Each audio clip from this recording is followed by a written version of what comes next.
Hi, so my name's Caitlin Arnold, student number Z5208017, and these are my solutions. The second bonus mark question, which is relating to masses on an inclined plane. So first I drew a diagram, noting that I wrote in the tension as the tension on both of the ropes, labeled the masses, and drew vector diagrams for both of those masses, and also wrote down the initial information. So we have no frictional force, so that can be neglected throughout the entirety of the calculations. Mass 2 is heavier than mass 1. The string is of a constant length, the angles are fixed, and gravity is that of Earth, so 9.8 meters per second squared. So the first question is express the spring tension T as a function of the masses and the angles. So what you want to do is you want to resolve the two masses separately so that you get T by itself, rearrange those equations for A and make them equal each other, and then rearrange those equations to just get T by itself. So we'll go through that. So for M1, as M2 is heavier than M1, M1 will accelerate up the plane. Therefore, you can say that the tension is equal to M1 times gravity times sine of alpha plus M1 times A.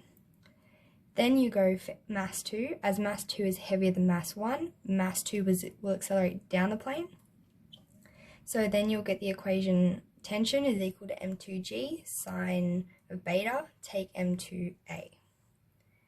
So you want to rearrange these equations so that they are written in terms of A. So for mass 1, A is equal to T minus M1G sine of alpha all over M1. And then you have for M2, T is equal to M2G sine beta take M2A. So therefore rearranging that will give you the acceleration is equal to the mass of object 2 times the gravity times sine of beta minus the tension all over M2. So what you want to do here is, because you have two equations that are equal to A, you can make them equal each other. So through this you'll get M2G sine beta minus tension over M2 is equal to tension minus M1G sine of alpha over M1.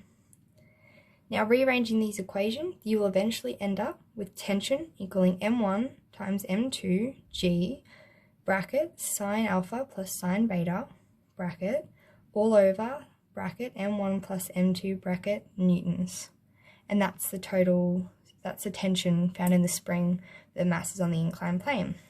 Now the second part of the question was determine a condition for which the masses are at rest or in uniform motion.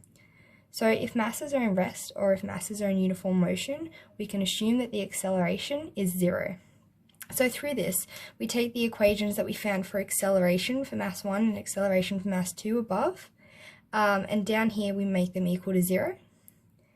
Then what we'll do is we'll times, so say for mass 2, we'll go mass 2 times gravity sine of beta minus tension all over M2 equals 0. You'll times the M2 on both sides of the equation, which will give you, and they'll all cancel out, which will give you equaling M2G sine beta minus tension equals 0. And then you can write that in terms of tension equals M2G sine of beta.